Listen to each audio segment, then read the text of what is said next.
Selamat malam semuanya. Selamat malam Mbak sekalian yang ada di sana yang sedang mendengarkan suara saya. Apakah suara saya terdengar cukup jelas di sana Mbak sekalian?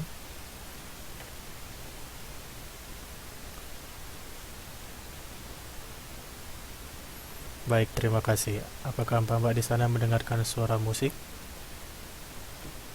Suara piano?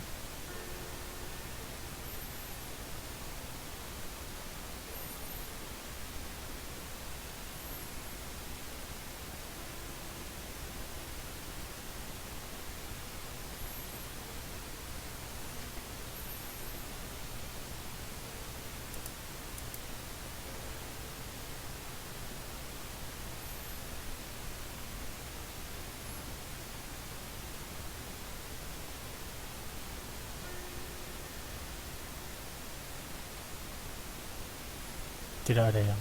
Baik. Baik, ini pertemuan pertama kita di semester 6. Sebelumnya saya tidak kenal Mbak dan Mbak juga tidak mengenal saya. Saya adalah tutor untuk angkatan 5 semester akhir. Sebelum saya, tutornya siapa namanya Mbak?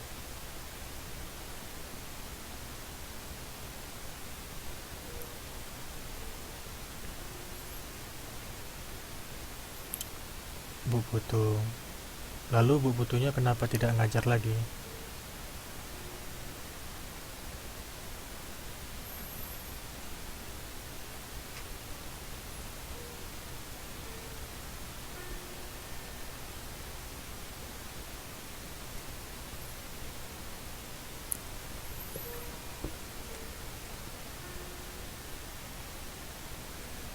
Oh, Ibu Putunya balik ke Indo ya.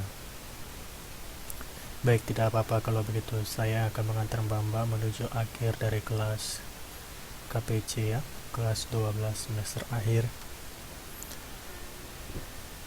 Saya sangat senang dapat dipercaya untuk mengajar kelas ini, karena sebelumnya saya juga mengajar kelas 12 semester akhir dan semester 1. Dan sekarang saya mengajar di semester ini dan semester 1 di kelas 12 pada angkatan yang lain di bidang pelajaran pendidikan kewarganegaraan. Baik, ada kata pepatah, tak kenal maka tak sayang. Maka dari itu saya akan memperkenalkan diri saya, atau sudah ada yang mengenal saya sebelumnya dari kelas ini?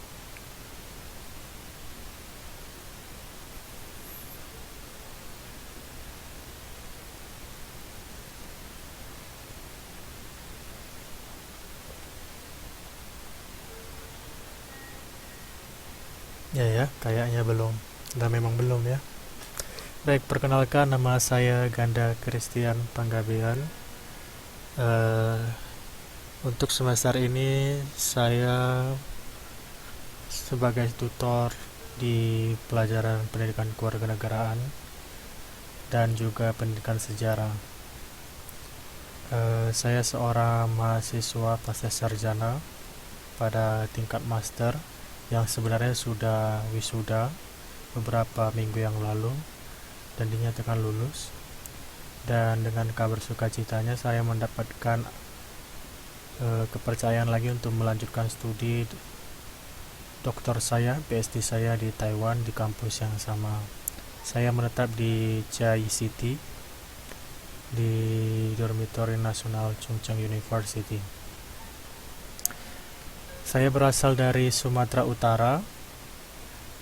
eh, sudah 2 tahun ya, dan mungkin bukan mungkin akhir bulan ini saya akan balik ke Indonesia untuk bertemu dengan keluarga saya, dan kita akan melangsungkan kelas kita ketika saya ada di Indonesia juga. Mungkin ada sedikit beberapa kendala, tapi akan saya usahakan untuk tidak terlalu besar. Dan jika ada kelas kosong, langsung laporkan kepada saya sehingga saya bisa mengisi waktu-waktu yang kosong atau tentor-tentor yang tidak dapat mengajar pada minggu-minggu ini. Baik, ya, selamat datang Mbak Sadia. Saya mau nanya sebelumnya kepada Mbak Oni, sebenarnya berapa siswa yang ada di angkatan ini? Apakah memang seperti ini keadaan kelasnya? Maksud saya hadir hanya 7 orang, hanya 6 orang. Oh, 11 orang.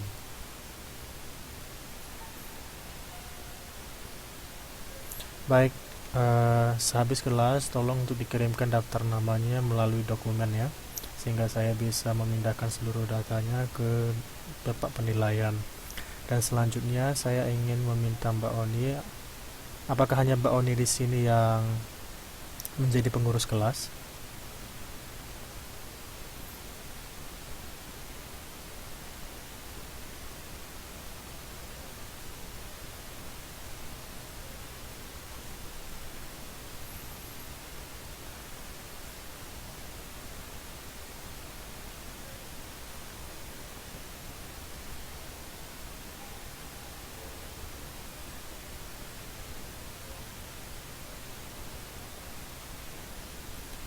Sebelumnya berapa orang yang laki-laki, berapa orang yang perempuan di kelas ini? Nanti saya bilang pula mbak-mbak kan ternyata ada juga yang laki-laki gitu. Atau mas-mas, rupanya ada yang perempuan. Cowok satu, siapa namanya mbak?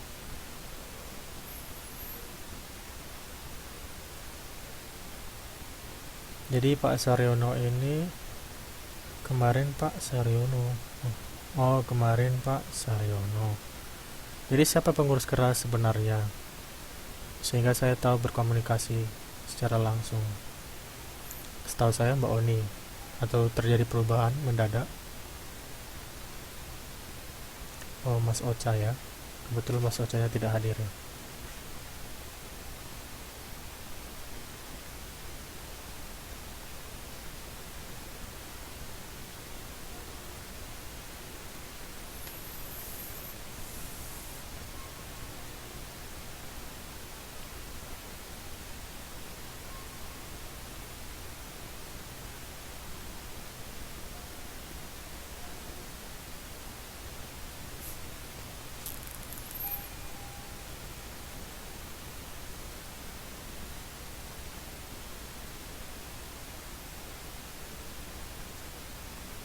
Oh, saya ada baca di sini ada Saryono juga. Ini siapa?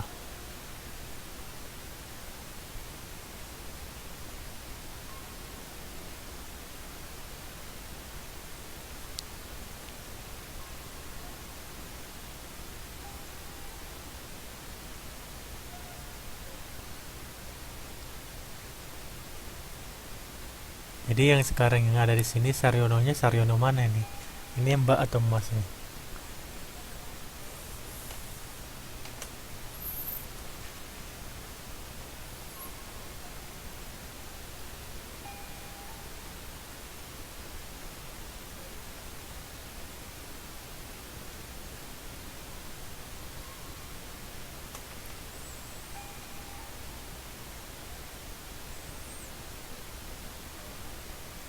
Iya benar. Sekarang saya ada lihat nama Saryono di sini. Ini laki-laki atau perempuan, Mbak-mbak?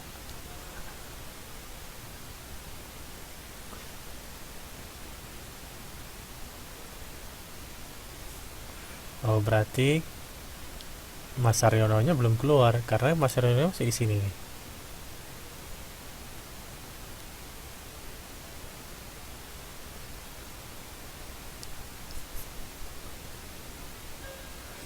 Kan benar saya bilang.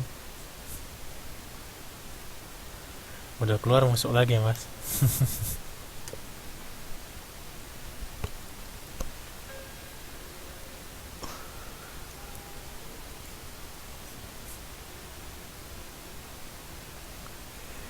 Baiklah kepada Mas Saryono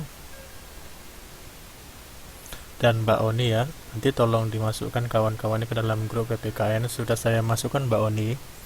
Nanti tolong diundang Mas Saryono-nya untuk masuk ke dalam grup sehingga kawan-kawan yang lain juga masuk.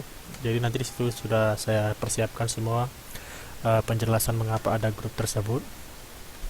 Dan yang ketiga itu adalah setiap sesi di kelas ini saya memiliki dua aturan. Yang pertama itu ada sesi tanya jawab. Sesi tanya jawab ini akan mendongkrak nilai Mas dan Mbak sekalian dalam proses belajar mengajar selama 1 semester ini. Jadi diharapkan kepada ketua kelas dan wakil ketua kelas untuk memperhatikan nama-nama siapa yang merespon melalui chatting di sebelah kiri kita ya, atau chatting di bawahnya. Siapa-siapa saja langsung dicatat namanya, sehingga nanti bisa saya kalkulasikan ke dalam bentuk penilaian saya terhadap semua siswa. Lalu yang kedua itu adalah daftar absensi. Jadi setiap akhir kelas tolong untuk dikirimkan ke saya siapa-siapa saja yang hadir pada setiap kelas. Jadi misalnya hari ini dikirimkan ke saya setelah sesi kelas berakhir.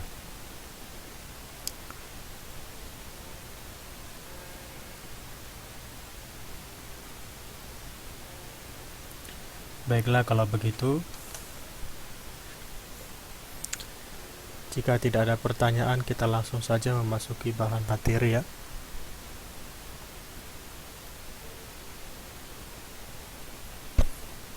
Saya tidak tahu buku apa yang digunakan pada semester sebelumnya, tapi saya menduga bahwa buku yang digunakan itu karya Atika, yang mana dalam bukunya terdapat 4 bab ya. Di bab pertama dan bab kedua itu adalah semester 1 atau semester 5, di mana mbak-mbak dan mas sekalian sudah belajar mengenai Pancasila sebagai ideologi terbuka.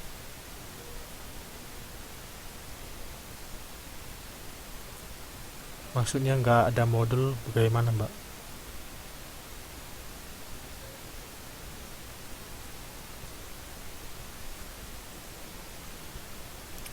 Bukunya untuk semester ini sudah saya upload ke dalam grup. Nanti makanya Mbak Oni sama Mas Saryono nanti akan memasukkan nama Mbak ke dalam grup tersebut. Semua sudah lengkap saya masukkan di sana beserta tata cara penggunaan grup itu sendiri. Ya, sama-sama Mbak.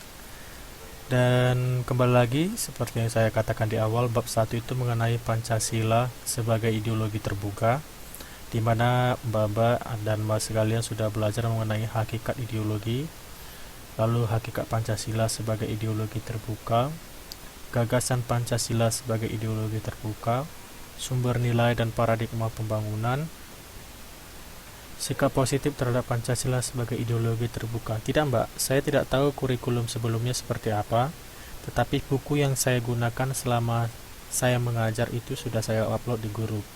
Kalau misalnya Mbak sudah melihatnya, saya sudah mencantumkan nama bukunya di sana.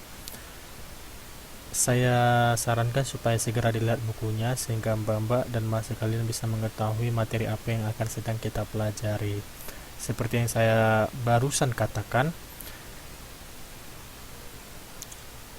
saya menduga kalau Mbak dan Mas sekalian sudah mempelajari tentang bab 1 dan bab 2, di mana bab 1 itu Pancasila sebagai ideologi terbuka, yang terdiri dari 5 subbab. Yang pertama itu hakikat ideologi, hakikat Pancasila sebagai ideologi terbuka, gagasan Pancasila sebagai ideologi terbuka, sumber nilai dan paradigma pembangunan, sikap positif terhadap Pancasila sebagai ideologi terbuka. Dan di bab 2-nya, di mana saya menduga juga Mbak dan Mas sekalian sudah mempelajari sistem pemerintahan di Indonesia dan berbagai negara. Di sini terdapat 6 subbab ya. Yang pertama itu hakikat pemerintahan, bentuk-bentuk pemerintahan, sistem pemerintahan di dunia, perbandingan sistem pemerintahan di berbagai negara, pelaksanaan sistem pemerintahan di negara Indonesia, perbandingan sistem pelaksanaan pemerintahan di Indonesia dengan negara lain. Itu di semester 1. Dan sekarang kita akan melanjutkan materi pembelajaran di semester 2, yang mana terdiri dari 2 bab.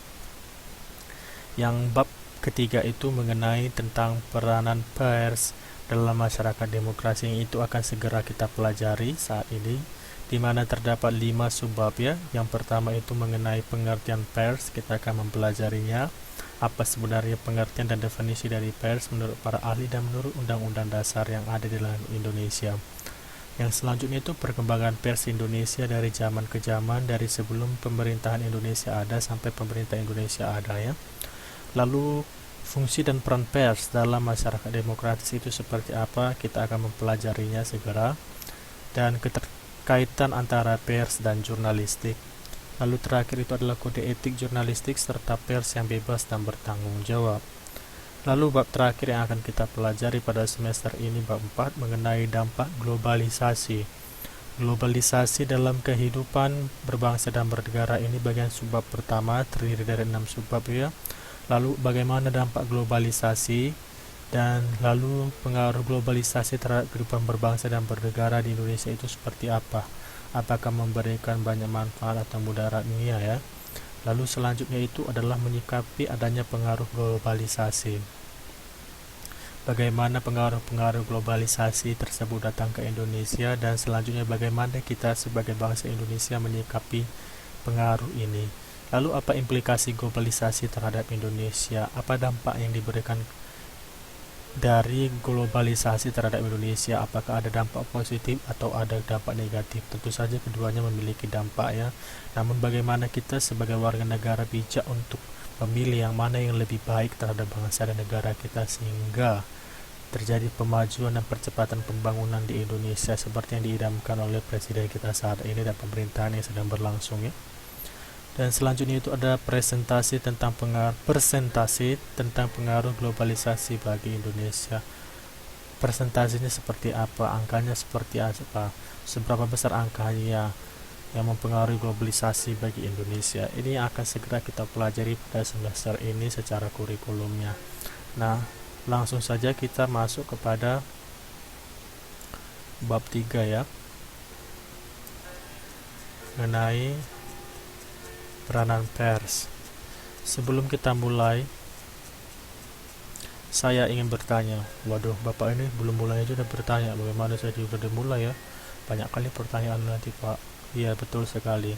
Tapi ingat, pelajaran dengan saya ini pelajarannya sangat menyenangkan dan juga sangat inovatif.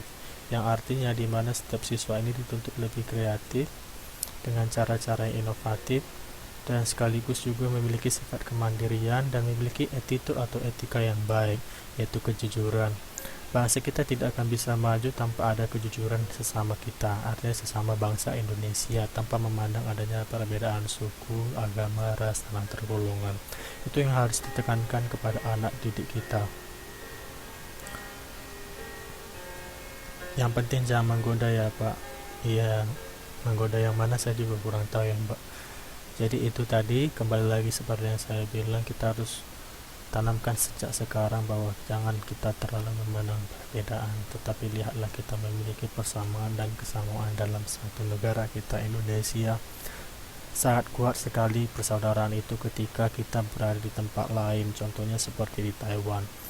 Mungkin kalau di Indonesia kita bermusuhan ya, tetangga sebelah-sebelahan, tapi kalau di negara lain janganlah sampai kita bermusuhan, malah sebaiknya kita bersolidaritas, memandang persatuan. Oh, mereka anak Indonesia, kita juga anak Indonesia, mereka memiliki darah Indonesia, kita juga darah Indonesia, kita bersatu padu gitu, saling bergotong royong, saling merasakan persaudaraan. Kenapa harus seperti itu Pak?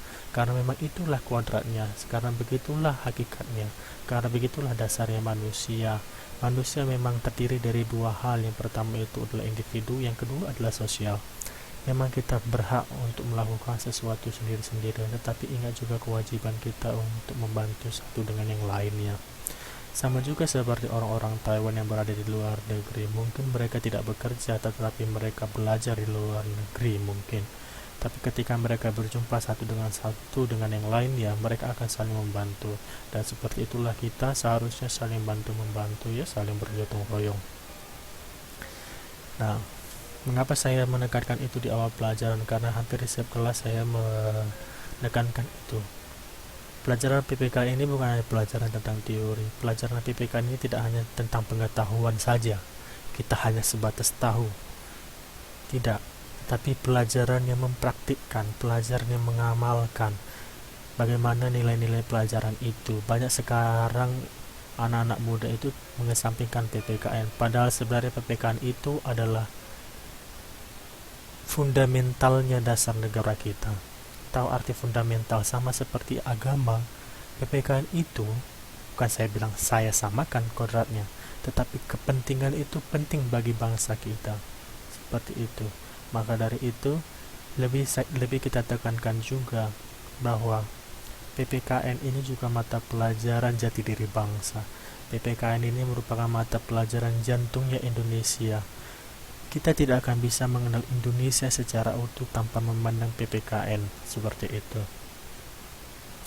Mungkin sedikit terdengar teori ya, tetapi seperti yang saya tekankan, ini bukan pelajaran yang hanya teori, tapi ini pelajaran yang betul-betul harus diamalkan dalam kehidupan berbangsa dan bernegara. Saya yakin dan percaya bahwa mbak-mbak sekalian dan mas sekalian sudah mengetahui apa itu berbangsa dan bernegara. Berbangsa yang satu, bernegara yang satu. Negara itu adalah status kenegaraan kita, sedangkan bangsa itu adalah orang-orang yang tinggal di dalam negara tersebut dan orang-orang yang sudah memiliki status tentang kenegaraan tersebut, yaitu Indonesia. Tidak sedikit yang saya jumpai bahwa ada banyak dari kalangan-kalangan masyarakat Indonesia yang bekerja di sini, yang juga kuliah di sini, banyak hal, menuntut ilmu, menuntut pekerjaan, mencari pembaruan untuk masa depan yang lebih baik dan membantu keluarga. Mereka datang dari latar belakang yang berbeda, dari suku yang berbeda, agama, ras, dan golongan yang berbeda, tetapi mereka memiliki satu kesamaan cerita, yaitu mereka mau berjuang demi keluarga. Di mana kita berbicara tentang keluarga, juga kita berbicara tentang sosial.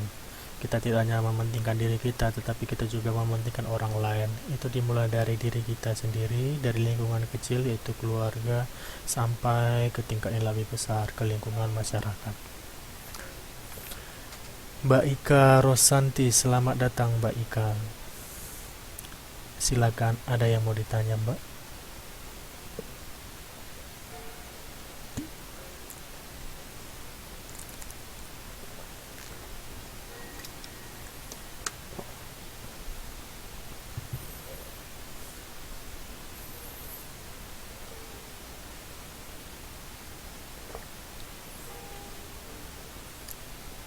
Saya harap pertanyaannya menyangkut masalah bukan masalah pribadi,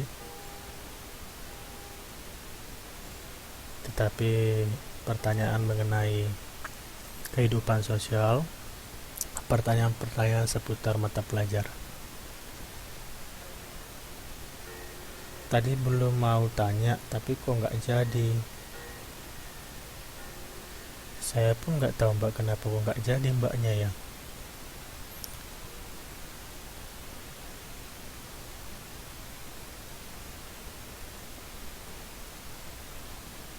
Oh begitu. Ya, kembali lagi kepada Mbak Titi ya.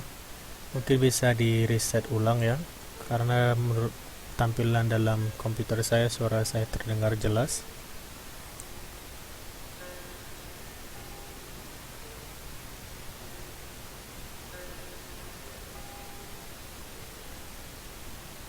Mau bertanya apa saya Mbak?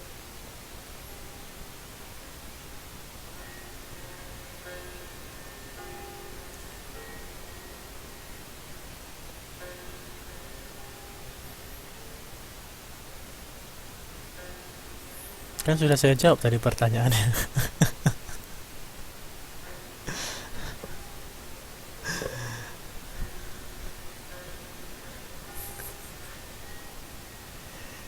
Nah, tipe saya seperti itu. Saya bertanya, saya menjawab Mbak.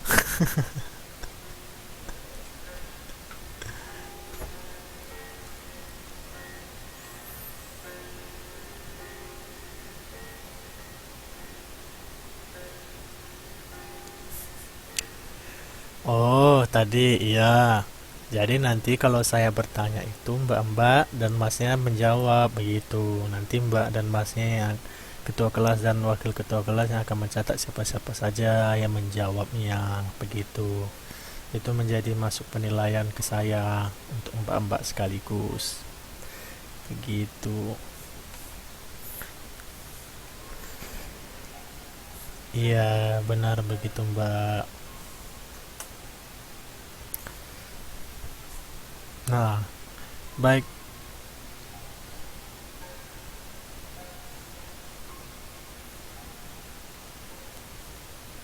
Selanjutnya,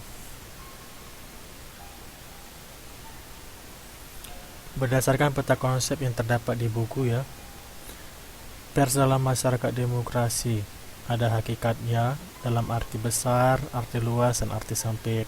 Bagaimana perkembangan pers di Indonesia terdiri dari 3 masa. Pertama, masa kolonial Belanda, masa pergerakan, masa kemerdekaan. Selanjutnya, fungsi dan peranannya, fungsi pers, peranan, dan bagaimana hak dan kewajibannya. Pers dan jurnalistik, kode etik di jurnalistik, pengertian, bentuk-bentuknya, dan kebebasannya. Nah, pertanyaan saya adalah, menurut Mbak dan Mas sekalian, apa itu pers? Sebelum kita mulai pelajaran kita, ayo jawabannya secara pribadi ya, tidak dibuka Google-Googlean ya.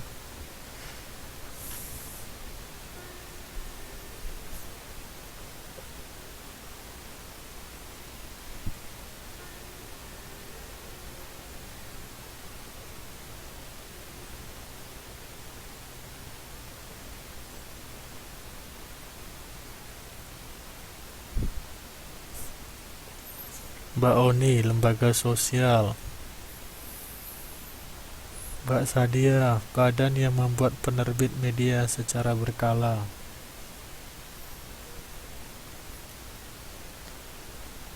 Salah satu media untuk pengumpulan dan penyampaian berita. Ya, lembaga sosial, benarlah. Harus lebih spesifik lagi ya. Lembaga sosial bidang apa gitu.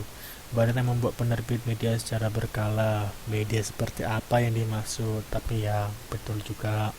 Salah satu media untuk pengumpulan dan penyampaian berita. Sedikit lagi ya, tapi betul juga. Jadi,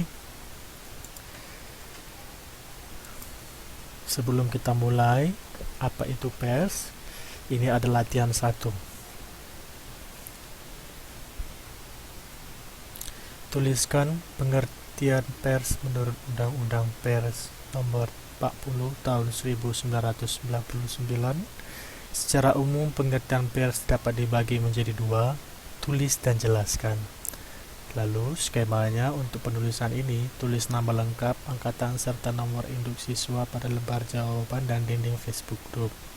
Deadline-nya 1 minggu setelah tugas diberikan dan selama bertugas. Jadi setelah kelas ini, terhitung dari kelas hari ini sampai minggu depan. Untuk informasi lebih lanjut nanti saya post. Jadi ini nanti PPT-nya akan saya upload juga sehabis kelas, sehingga ya bapak-bapak dan ibu-ibu, mas-mas dan mbak-mbak sekalian dapat mengaksesnya secara jelas ya. Prosesnya gampang, silakan tulis di dokumen Word atau di PPT. Kalaupun di PPT hanya soal dan jawaban, tidak boleh ada materi di sana ya. Dan sekaligus, kalau mau di-post di grup tanpa ada Microsoft Word atau PPT, bisa dituliskan langsung di dindingnya.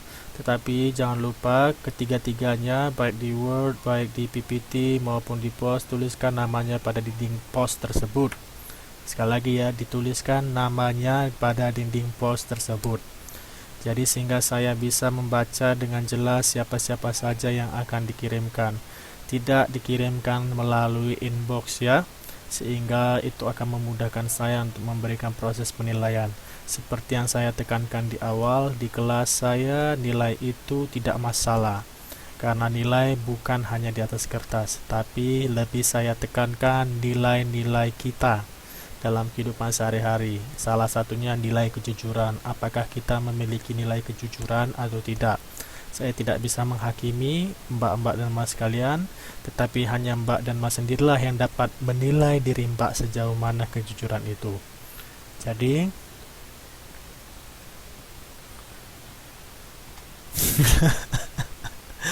ya mbak, barusan tadi saya jelaskan dikirimkan di grup khusus PPKN. Nanti Mas Saryono dan Mbak Oni akan memasukkan nama-nama Mbak yang ada di sana ya. Jadi seperti itulah proses pengerjaannya Mbak-mbak dan Mas sekalian. Masih ada pertanyaan?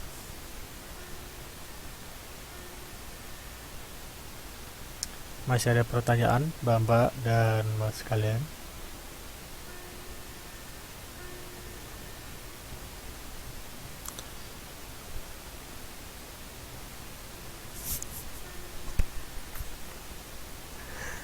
Nanti bagi ketua kelas dan wakil ketua kelas, tolong dikasih tahu kawan-kawannya bahwa tugasnya dikirimkan melalui grup PPKN Angkatan 5 ya, bukan inbox.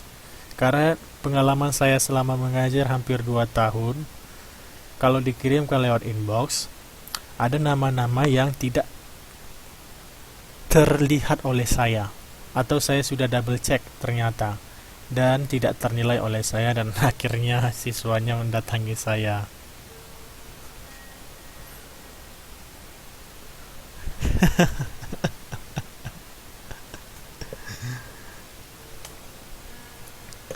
Maka dari itu Mbak, saya bilang tadi, kan kita ini kan sudah kelas 12 semester akhir ya kan, dan juga kita kan sudah sama-sama dewasa begitu. Maka dari itu saya tidak mau membuat sistem atau melakukan sistem yang sudah ada, tapi saya ingin membuat sedikit perubahan atau transformasi di mana nilai-nilai dari saya itu bukan hanya angka.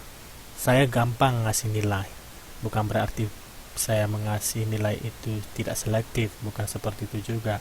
Arti dengan lainnya adalah bagi saya nilai itu tidak masalah, tetapi itu terlebih kembali kepada Mbak dan Mas sekalian. Artinya, saran saya jangan dibuka jawaban kawan-kawannya. Kalau Mbak atau Mas ingin memiliki nilai yang tinggi secara pribadi, begitu. Artinya Mas dan Mbak sekalian yang bisa menilai diri Mas dan Mbak apakah jujur atau tidak. Karena seperti yang saya katakan di awal sekali saya katakan tadi adalah kelas kita ini bukan hanya kelas teori, tetapi kelas kita ini adalah kelas praktek. Jadinya kitalah yang mengamalkannya, sejauh mana diri kita itu bernilai. Kalau saya mengasih nilai itu, ya saya kasih setinggi-tingginya. Kalau ada 1000 saya kasih 1000. Masalahnya yang ada itu 100 gitu kan. Jadi goceng, nah itu lagi. Jadi saya lebih tekankan, ya 101 itu menaranya ya Mas ya. Jadi saya lebih menekankan kepada nilai-nilai yang diamalkan, artinya ya kejujuran begitu, tidak perlu lagi kita lihat-lihat satu dengan yang lainnya begitu ya. Jadi begitulah cara proses penilaian saya menilai. Saya bukan hanya menilai dari teorinya, tetapi saya menilai dari prakteknya. Kejujuran itu penting, kita harus budayakan kejujuran. Nah, maka dari itu Mbak, jujur itu memang mahal, tapi jujur itu jugalah yang sebenarnya dibutuhkan oleh bangsa kita.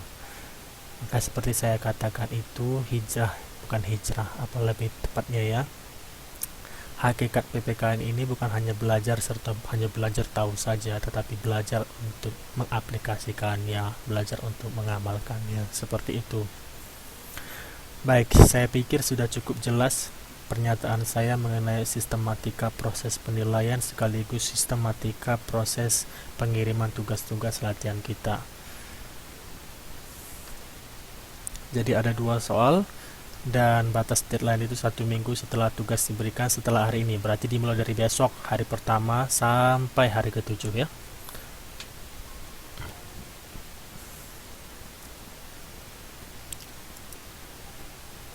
Nah, sekarang kita memasuki submateri pengertian pers.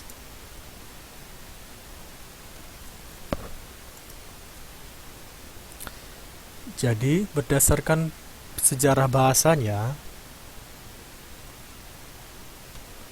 ya, pertanyaan yang bagus sekali, hampir terlupa oleh saya. Boleh ditulis di buku dan difotokan lalu dipost di grup, ya, di grup khusus PPKN yang seperti saya katakan tadi. Boleh, dengan catatan tulisannya jelas. Saya bukan bilang cantik, tetapi jelas dapat saya baca. Setiap orang memiliki karakteristik tulisan yang berbeda-beda. Ada yang tulisan sambung, ada tulisan lepas, ada tulisan full, arti tulisan gemuk, ada tulisan cungkring. Saya tidak itu, Tapi ya mau tulisan miring, mau tulisan tegak, mereng ke kiri ke kanan tidak apa-apa, yang penting saya tekankan dapat dibaca dengan jelas. Itu. Lalu saya tidak tahu apa itu jampilakan, jampalikan. Jadi difoto dan ingat kontras cahayanya harus jelas. Oh, terbalik. Kalau terbalik saya nanti mereng dong kepala saya, Mbak. Atau mata saya yang terbalik kan. Asal jangan otak saya yang terbalik, udah Mbak. Nanti nggak ngajar lagi kita.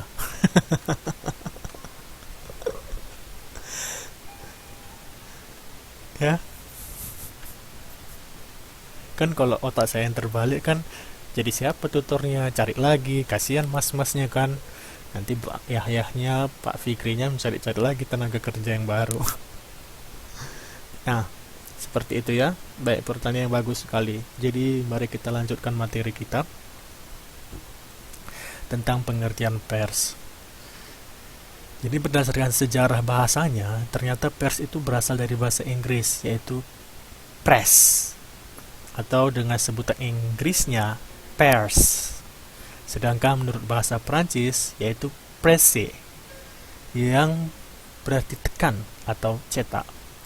Menurut Undang-Undang Pers, istilah pers dibedakan dengan istilah jurnalistik, hubungan kemasyarakatan atau humas atau reporter. Jadi, pers merupakan perhatikan, usaha percetakan atau penerbitan yang mencakup surat kabar, majalah, buku, atau pamflet. Pers juga diartikan sebagai usaha ya untuk pengumpulan dan penyiaran suatu berita melewati apa tadi? Melewati surat kabar, majalah, radio, ataupun televisi. Tetapi ingat, ini memiliki perbedaan dengan istilah jurnalistik, humas, atau reporter karena ini merupakan usaha percetakan atau penerbitan yang mencakup surat kabar, majalah, buku, atau pamflet. Menurut Undang-Undang Pers Nomor 40 Tahun 1999 disebutkan bahwa pengertian pers adalah, perhatikan yang ini Mbak ya, perhatikan ini yang Mas, lembaga sosial serta wahana, lembaga sosial, betul ya, serta wahana komunikasi massa yang melakukan kegiatan jurnalistik yang meliputi mencari, ini metodenya, memperoleh, memiliki, menyimpan, mengolah, serta menyampaikan informasi.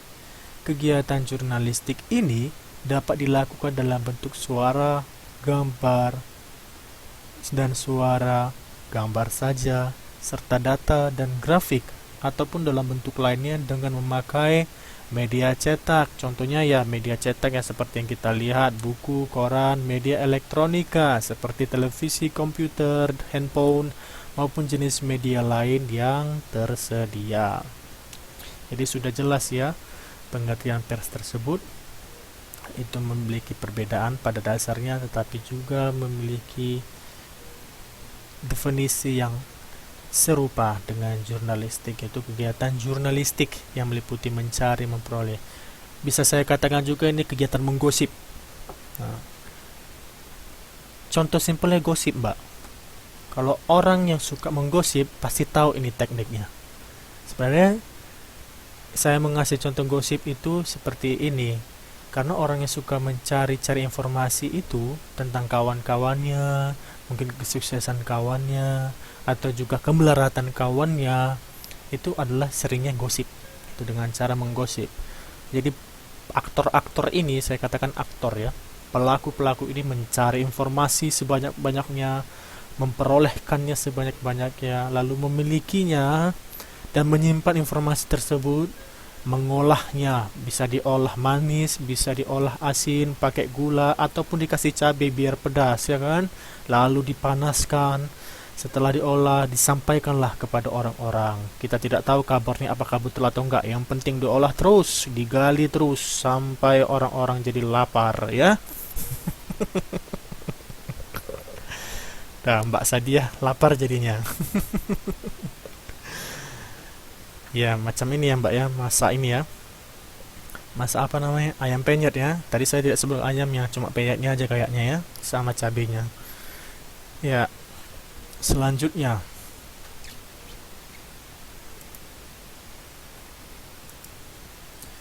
Secara umum,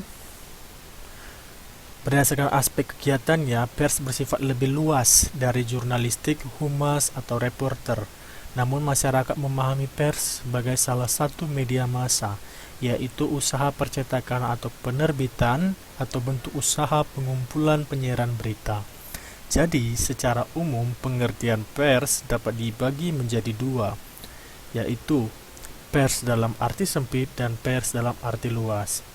Pers dalam arti sempit, perhatikan Mbak dan Mas, sebagai surat kabar, koran, majalah, tabloid, buletin-buletin kantor berita. Oleh karenanya, pers hanya terbatas pada media tercetak. Lalu yang kedua, ada pers dalam arti luas, mencakup semua media massa, termasuk radio, televisi, film, dan internet.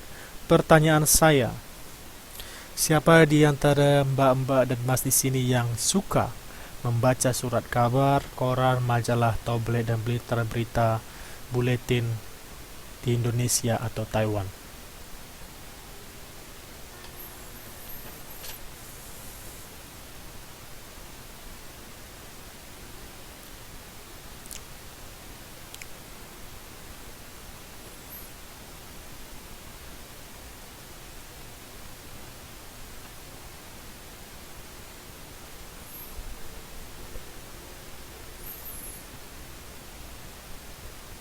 Mbak Oni bilang cuma sekilas berita.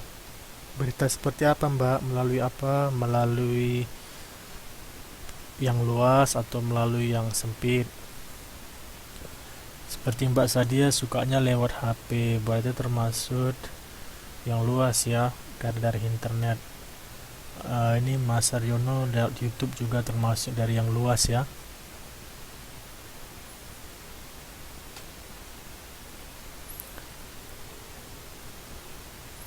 Kenapa sukanya dari media-media tersebut, Mbak-mbak dan Mas sekalian?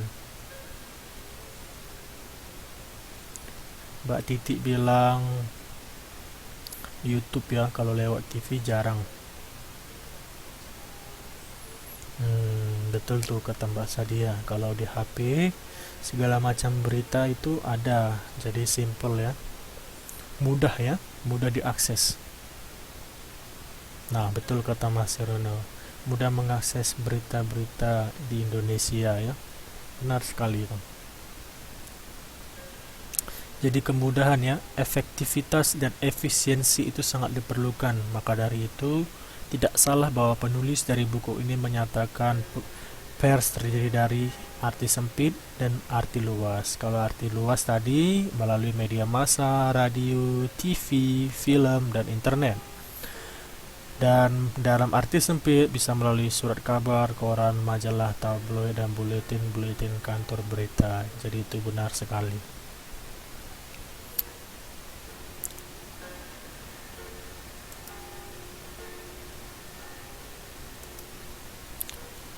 Nah, selanjutnya kita memasuki perkembangan pers di Indonesia. Tadi kita sudah mempelajari pengertian dari pers, dan ternyata pers itu adalah suatu lembaga ya, lembaga dalam penyampaian berita.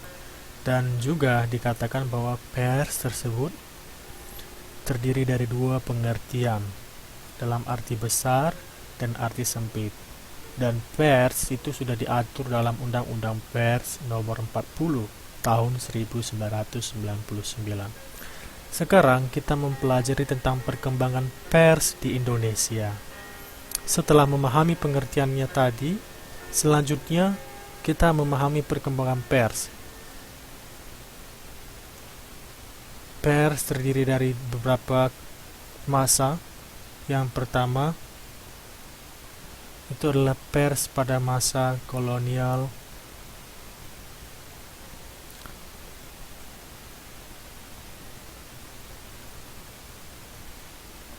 Mana almanak tadi?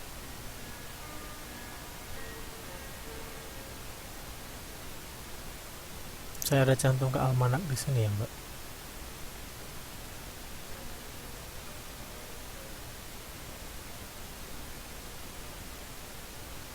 Oh, baik. Saya akan jawab setelah saya jelaskan dulu ya, Mbak ya. Jadi, pers pada masa kolonialisme Belanda atau pers kolonial. Pada masa kolonial, pers diterbitkan oleh orang-orang Belanda masa penjajahan Belanda. Sekitar tahun berapa itu, Pak? Sekitar tahun 1942. Saat itu, ternyata pers berwujud surat kabar, majalah dan koran yang menggunakan bahasa Belanda atau bahasa daerah yang ada di Indonesia. Fungsinya tentu saja untuk membela kepentingan penjajah Belanda dan membantu usaha-usaha propaganda pemerintah penjajah Belanda. Namun saat itu pers juga melakukan kritik terhadap pemerintah Belanda. Jadi ada dua sisi ya, satu membela, satu juga menghancurkan. Jadi perkembangan kehidupan pers pada zaman penjajahan Belanda itu dimulai dari tahun 1624. Jadi inilah sebagai latar belakang muncul pers di Indonesia, itu hadirnya Verenigd Nederlandsche Geotrade Oost-Indische Company atau yang disebut dengan istilah lain VOC, yang menyadari bahwa peran pers sangat berguna untuk mencetak aturan. Perhatikan, mencetak aturan-aturan hukum atau perjanjian yang telah ditetapkan oleh pemerintahannya. Maka dari itu, pada tahun 1624 ini, VOC mulai mendatangkan alat-alat percetakan dari Belanda. Jadi alat percetakan itu didatangkan melalui kapal-kapal dari Belanda menuju Indonesia. Ironisnya saat itu tidak ada tenaga percetakan yang mampu mengoperasikan dan merawat mesin-mesin percetakan tersebut. Akhirnya VOC mulai melakukan kontrak kerja dengan percetakan Hendrik Brand. Hasil cetakan pertama itu Hendrik Brand, yang antara lain yang pertama itu adalah cheat book, yaitu sejenis almanak atau buku waktu. Almanak itu adalah buku waktu. Buku waktu itu seperti apa, Pak? Buku waktu itu seperti schedule. Jadi dimulai dari hari ini apa yang diberitakan, besok apa yang akan diberitakan, besoknya lagi kejadian apa yang dikira-kira atau diprediksi akan terjadi. Dan kalau misalnya besoknya itu adalah hari ini, maka yang semalam itu bisa direview kembali. Nah, disitulah buku waktu atau sejenis almanak. Almanak ini seringnya terdapat di gereja-gereja juga. Mereka menggunakan almanak untuk sistem-sistem pengorganisasian gereja. Nah, yang kedua itu adalah perjanjian Bonggaya. Ini sangat penting, ini dipelajari, yaitu perjanjian damai yang ditandatangani oleh Laksamana Kolonel Spelman dari VOC dengan Sultan Hasanuddin di Makassar. Ada orang Makassar di sini? Iya, saya belum bertanya tadi di awal. Apakah dari sini atau apakah Mbak-mbak dan Mas ini semuanya berasal dari Pulau Jawa atau ada yang di luar dari Pulau Jawa?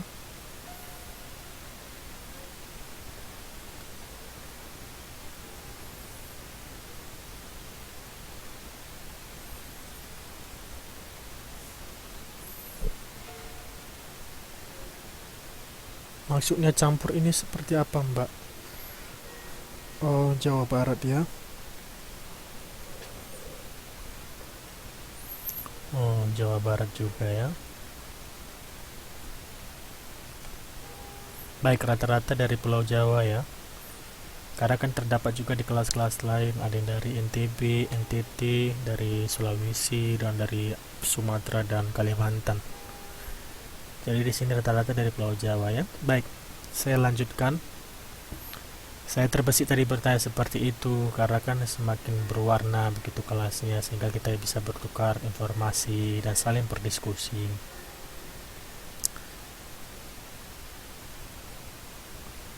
Baik, kembali lagi ada literatur penginjilan juga ada pada masa VOC ya, dan kitab-kitab keagamaan dan traktat-traktat lainnya ya, surat-surat perjanjian lainnya. Nah, inilah yang dimulai.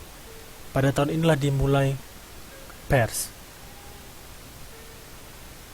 Pers 1624 dan dimulai pada hasil percetakan pertama oleh Hendrik Brand dengan kerjasama VOC. Lalu selanjutnya pada tahun 1671, kontrak kerja VOC dengan percetakan Hendrik Brand berakhir pada tanggal 16 Februari 1671. Meskipun VOC memiliki kontrak kerja dengan beberapa percetakan, pemerintah pusat tetap memandang perlu untuk mempunyai percetakan sendiri di bidang benteng Batavia atau benteng Jakarta. Percetakan sendiri ini difungsikan untuk mencetak dokumen-dokumen resmi atau dokumen-dokumen rahasia yang kita tidak tahu seperti apa dokumennya. Ya, tadi saya sudah jelaskan Mbak Zadiah ya. Mungkin tadi Mbak Zadiahnya telat datang ya. Saya berasal dari Sumatera. Iya, saya berasal dari Sumatera Utara ya Mbak. Tetapi orang tua saya tinggalnya di Riau. Tulang.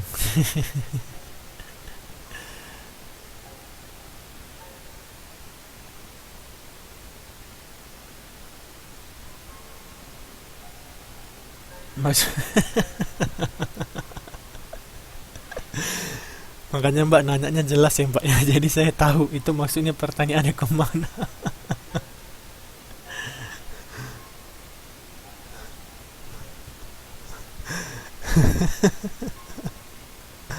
Ya tidak apa-apa Mbak. Ya VOC itu berasal dari mana? Ayo ada yang bisa jawab? VOC. Ayo googling. Jadi VOC itu berasal dari Belanda ya Mbak.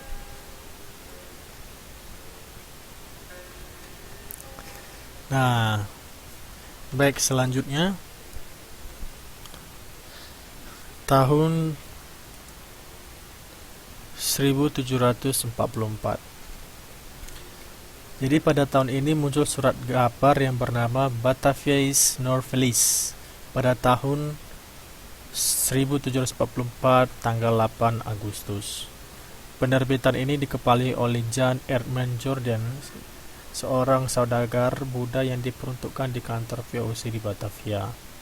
Bataviae Norvelis terbit dalam bentuk selembar kertas ukuran folio yang terdiri dari 2 halaman dan masing-masing berisi 2 kolom. Nah, ada banyak lagi contoh-contohnya, tapi untuk lebih jelasnya saya sarankan untuk dibaca di buku kita sendiri karena tidak muat sekali kalau saya cantumkan ke dalam PPT. Jadi nanti tidak ada perbedaan antara PPT dan buku kan. Jadi ini adalah PPT-nya dan di bukunya sudah saya upload. Ada lagi pada tahun 1746, ada lagi pada tahun 1770, ada lagi pada tahun 1810, ada lagi pada tahun 1812, ada lagi pada tahun 1816, ada lagi pada tahun 1828, tahun 1831, 1836, 1853, 1854, 1956.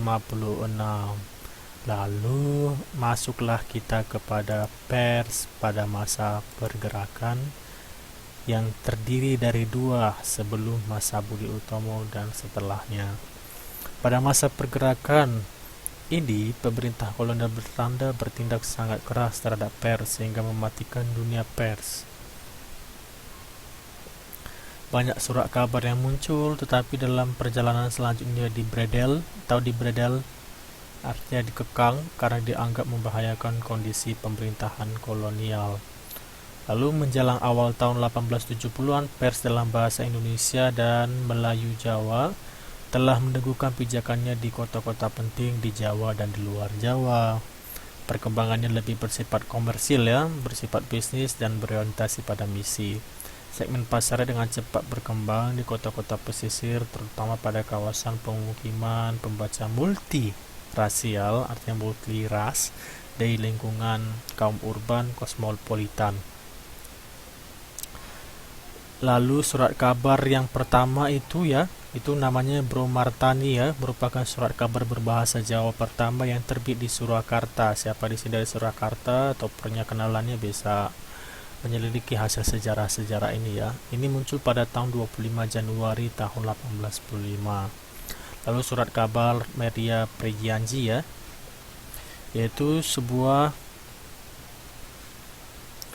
mingguan berita yang terbit di Bandung. Ya Mbak, materinya itu sudah saya upload di dalam grup khusus PPKN Angkatan 5 semester 6. Nanti Mas Aryono dan Mbak Ondinya akan mengundang Mbak ke dalam grup tersebut. Saya sudah add Mbak Ondinya.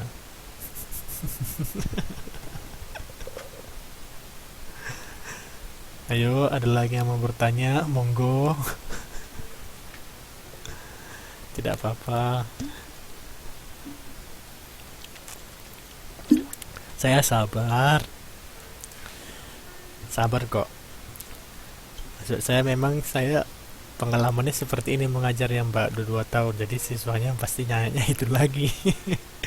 Jadi saya teringat dengan siswa-siswa saya yang dulu gitu, yang mungkin sekarang sudah di mana gitu kan, yang sudah melanjutkan perkuliahan di universitas terbuka atau kembali ke Indonesia mengemban misi atau melanjutkan pekerjaan tingkat selanjutnya saya kurang tahu, tapi begitulah suasana batin saya setiap harinya kalau berjumpa dengan para siswa yang ada di KPC, itu selalu baru begitu.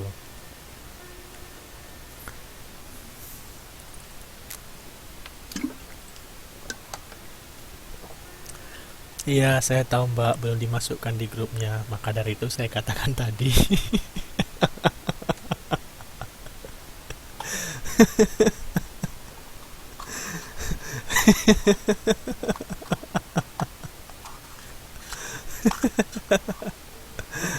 Maka dari itu saya katakan tadi.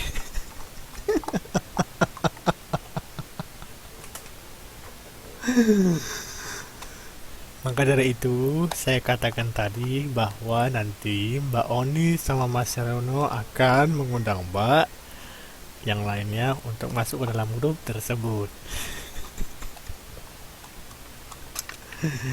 Kita harus senang Mbak, dalam keadaan apapun kita harus bangga, harus tersenyum.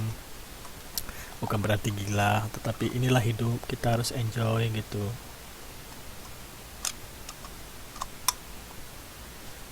Iya, belum dimasukin, nanti dimasukin ya. Ini Mbak Oninya mana? Kok nggak jawab-jawab sama Mas Rono-nya? Halo.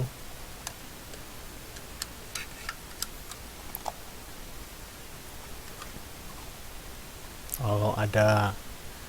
Ya dijawab dong, Mbak dan Mas sekaligus gitu. Iya, nanti saya masukin gitu. Jadi kawan-kawan yang lainnya kan bisa tenang gitu.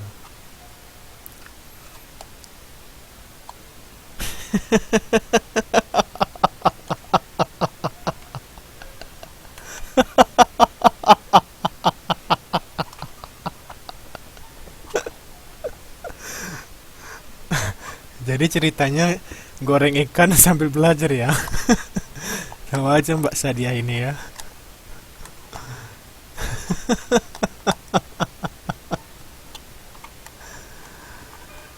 Oh, apa itu betes tuh, Mas? Mbak Erli lagi ngantar sembako dia. Baik-baik, cukup menghibur ya.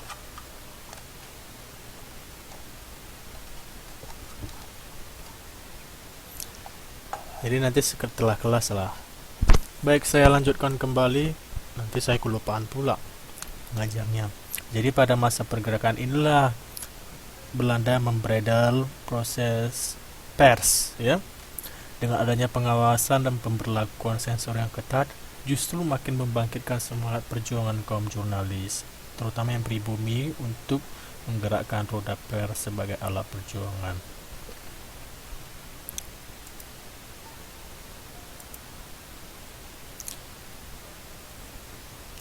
Lalu pada masa pergerakan Budi Utomo. Ini pada tahun 1908. Setelah munculnya pergerakan modern, ternyata Budi Utomo tanggal 20 Mei 1908, surat kabar yang dikeluarkan orang-orang pribumi lebih banyak berfungsi sebagai alat perjuangan. Orang-orang pribumi ini orang-orang yang mana, Mbak dan Mas kalian?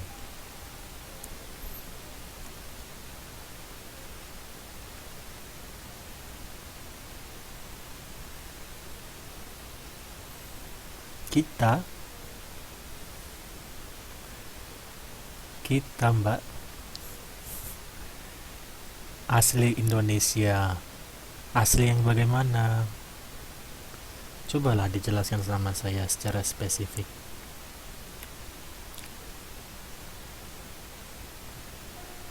Lah itu dia, saya nanya Mbak, Mbak naik saya.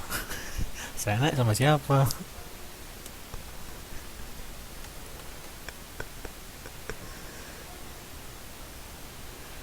Mbak Sadia, ya, yang berasal dari Indonesia, bukan dari luar Indonesia. Yang mana? Yang mana maksudnya itu, Mbak? Orang pribumi, orang asli penduduk yang lahir di Indonesia. Jadi kalau orang yang lahir di Indonesia, dia disebut orang pribumi. Nah, Mbak Atika ini dibilangnya bahwa orang Indonesia itu adalah keturunan Indonesia. Keturunan Indonesia itu seperti apa, Mbak? Ayo dijelaskan lagi, ayo. Nanti dapat sepeda.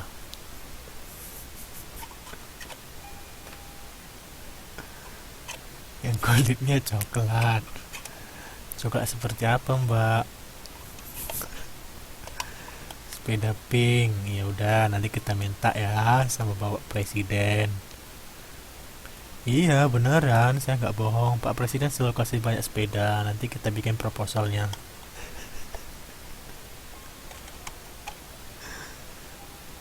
Iya, asik. Ayo, ayo, ada lagi. Nanti di belakang sepedanya banyak.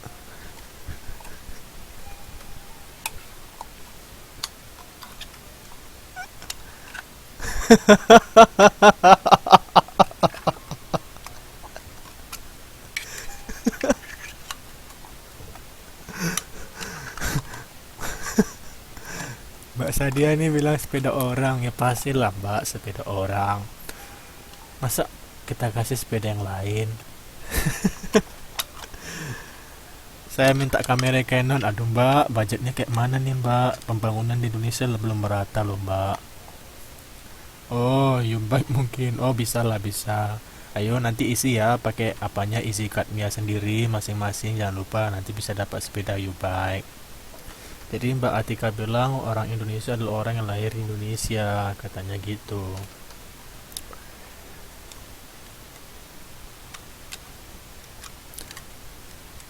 Ini yang lain ini tanda-tanda mengetik tapi nggak muncul-muncul ya tanda ketikannya, jawaban ketikannya nggak dapat-dapat gitu ya. Mas Saryono bilang keturunan Indonesia yang dilahirkan di tanah Indonesia. Jadi kalau misalnya dia lahirnya nggak di tanah Indonesia, tadi ada juga tadi mbak-mbak beberapa orang tadi bilang kayak gitu, lahir Indonesia. Jadi kalau dia tidak dilahirkan, apakah dia tidak asli pribumi?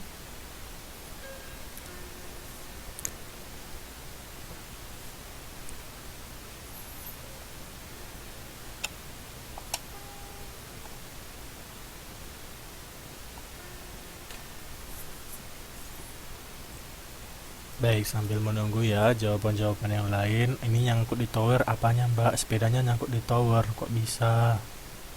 Malangnya nasibmu sepeda Yubike.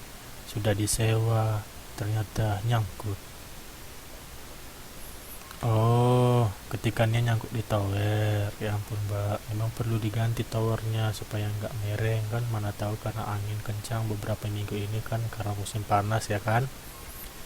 Jadi mereng dia, penyot gitu kan. Baik, jadi begitu ya. Tadi kembali ya kepada masyarakat pribumi. Keturunan asli Indonesia memiliki kebiasaan adat dan istiadat Indonesia. Itu kata Mbak Titi ya, betul juga ya. Semua jawabannya itu betul-betul semua kok, nggak ada yang salah, semua betul kok begitu. Cuma saya ingin lebih menggali lagi sampai kita mendapat suatu definisi begitu.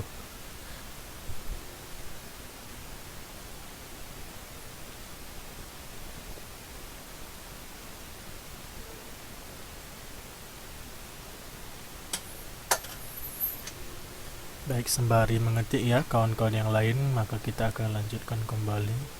Jadi lebih banyak itu orang pribumi ya sebagai alat perjuangan. Jadi pada waktu itu pers itu berfungsi sebagai corong. Corong apa? Itu seperti trompet dari orang-orang Indonesia ya. Organisasi pergerakan kaum pribumi. Jadi saat itu surat kabar nasional semacam parlemen bagi Indonesia yang terjajah. Jadi pers selalu menyuarakan kepedihan, penderitaan, serta pencerminan isi suatu bangsa yang terjajah. Jadi sebagai pengungkapan rasa batin ya. Pers juga menjadi roket atau pendorong bangsa Indonesia dalam perjuangan memperbaiki nasib dan kedudukan bangsa untuk mencapai kemerdekaan bangsa. Itulah yang menjadi tujuan pers pada masa pergerakan Budi Utomo.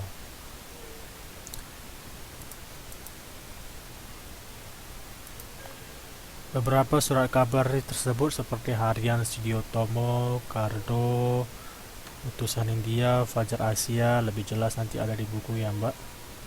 Dan selanjutnya ini ada pada masa penjajahan Jepang. Pada masa penjajahan Jepang, semua jenis pers, baik Indo, majalah, surat kabar maupun kantor berita itu ternyata dikuasai oleh Jepang. Beberapa surat kabar pribumi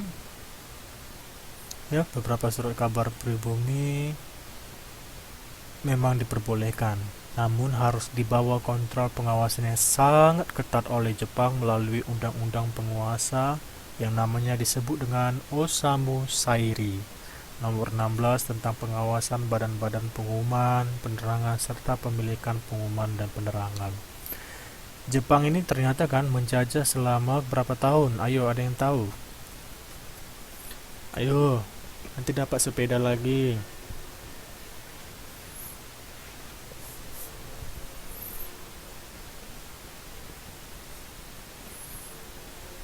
Mbak Erle bilang 350 tahun Mbak ya. Mbak Ika juga membilang 3,5 tahun. Mbak Atika bilang 3,5 abad. Ayo, mana yang betul ayo. Ayo nanti dapat sepeda ayo.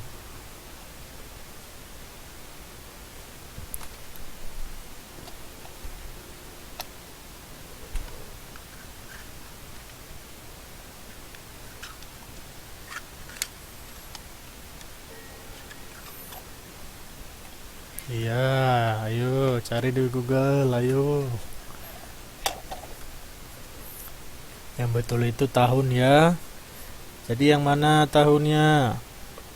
350 tahun atau 3,5 tahun?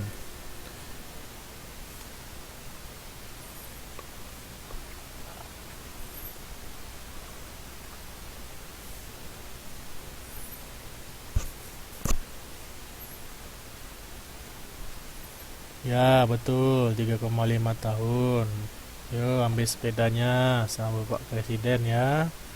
Nanti kita bikin proposalnya. Nah, betul 3,5 tahun ya. Guna meraih simpati rakyat Indonesia. Jepang melakukan propaganda tentang Asia Timur Raya. Nama sebetulnya propaganda itu hanyalah demi kejayaan Jepang belaka. Sebagai konsekuensinya, sumber daya alam dan sumber daya manusia di Indonesia diarahkan untuk kepentingan dan kemenangan perang Jepang saja ya.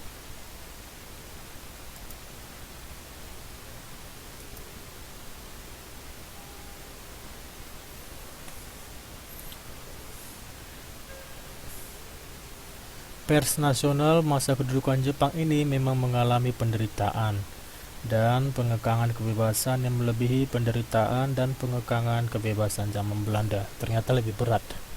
Apa yang kita sangka pada masa itu Belanda lebih sakit, ternyata pada masa Jepang lebih menyakitkan ya. Tetapi saya bingung nih, Taiwan ini dulu dijajah Jepang atau tidak?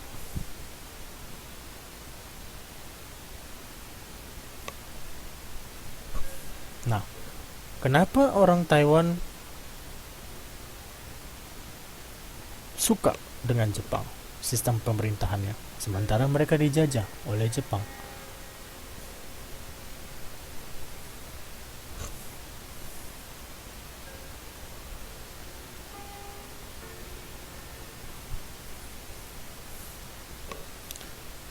Atau dengan kata lain, mengapa perlakuan Jepang kepada Taiwan, perlakuan Jepang kepada Indonesia itu berbeda? Jadi artinya Mbak Atika, pemerintah disiplin ketat itu artinya itulah orang Taiwan sukai, dan orang Indonesia tidak menyukai pemerintah yang disiplin dan ketat.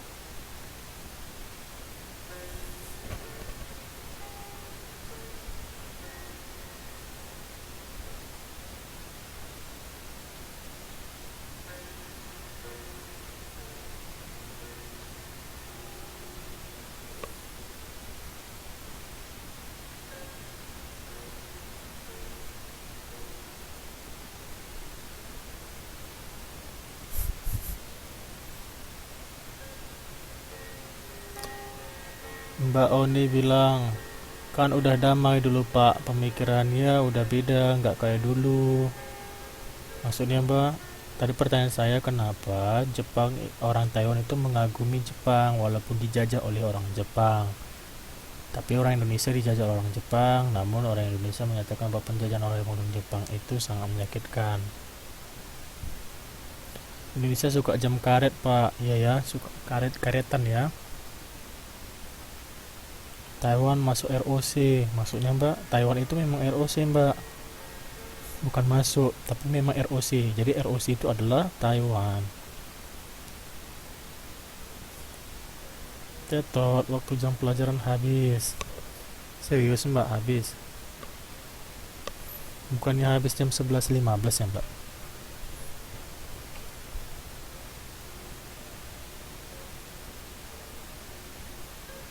Jepang dan Taiwan sama-sama, sudah pakai N ya nih ya, ini Japan and Taiwan gitu ya cara baca Mbak ya. Japan and Taiwan, sama-sama pemikirannya. Time is money. Mbak ini tahu aja nih, jangan-jangan Mbak ini sebagian daerahnya Jepang atau Taiwan ya Mbak ya. Bonus, maksudnya Mbak, bonus apa? Bonus harian, memang pulsa Mbak pakai bonus harian ya. Ya, jadi pers nasional ini, oh sepeda ya udah, nanti ambil di belakangnya Mbak, tanya Pak Presidennya di mana sepedanya ditaruh. Aduh, tadi kan saya bilang berapa orang laki-laki, terus tadi dibilang bahwa yang namanya, jadi Mas Saryono ini Mbak Ocha gitu. Jadi Mas Ocha itu Mbak Saryono. Ini tolong yang namanya Mas Ocha ataupun aliasnya Mas Saryono, silakan untuk menggunakan satu akun ya,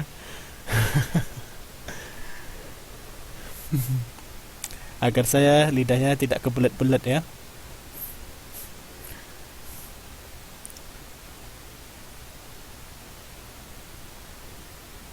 Waduh.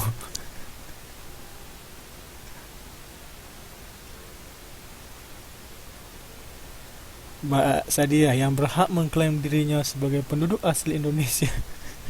Masih bahas itu ya Mbak ya. Kita apresiasi Mbak Sadia dulu, kasih plus.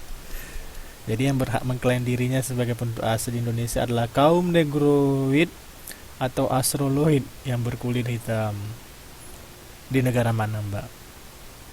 Indonesia maksudnya.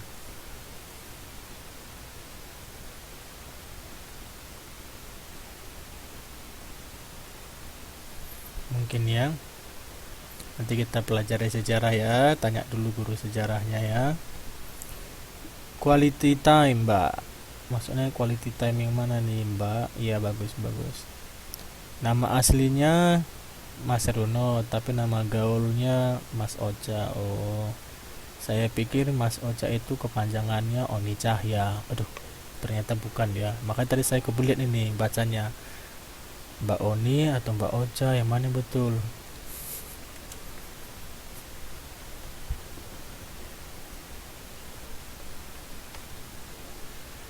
Eh, kok ketawa ini Mas Ochanya ini? Kan saya kan tadi kebelit, maksudnya. Makanya tadi saya katakan Mbak, saya tadi kepikiran yang namanya Ocha itu Mbak Oni. Rupanya Mbak Oni masih di sini. Rupanya yang nggak ada di sini itu Mas Yarononya. Ganti Jeneng Pak Ocha. Apa tuh Jeneng tuh Mbak? Oh, Jeneng itu nama. Oh, jadi kan saya tahu Jeneng atau Jeneng atau Jenengan.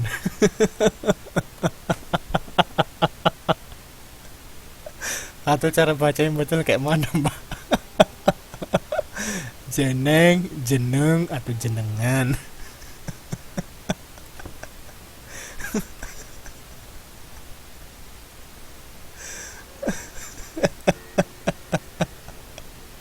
Saya pun bingung Mbak, cuman orang tadi saya bilang Jeneng diketawain. Ada. Ternyata jenenge gitu ya. Ya apapun itu yang penting itulah maksudnya ya. Menghibur sekali ya grup ini ya, angkatan ini.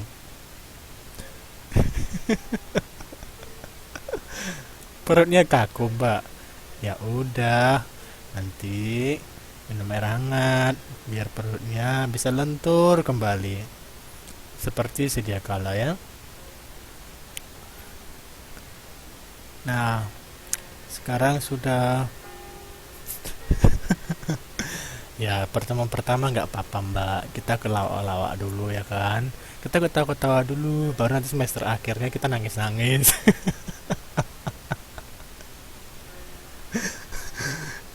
Karena pengalaman siswanya gitu. Di semester akhir kan ketawa-ketawa dulu, ya ketawa aja terus, ya lagi. Iya, relax supaya nggak tegang. Tuh kan tahu kan Mbak Oninya. Ya, jadi saya pikir kelas kita akhiri pada pukul segini ya, 11:11, dan kita akan lanjutkan pada pertemuan selanjutnya. Jadi malam ini sangat menghibur sekali pertemuan kita. Iya, betul sekali Mbak. Yang penting nangis bahagia ya, dengan pencapaian prestasi yang sudah dicapai, dengan pengalaman yang hampir ini sudah 3 tahun ya, tahun ketiga semester akhir. Semoga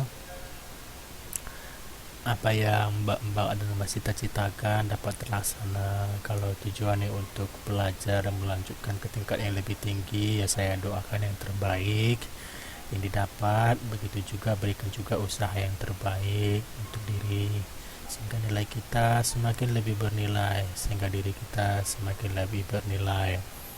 Baik, maka dari itu untuk malam ini saya akhiri pertemuan kita.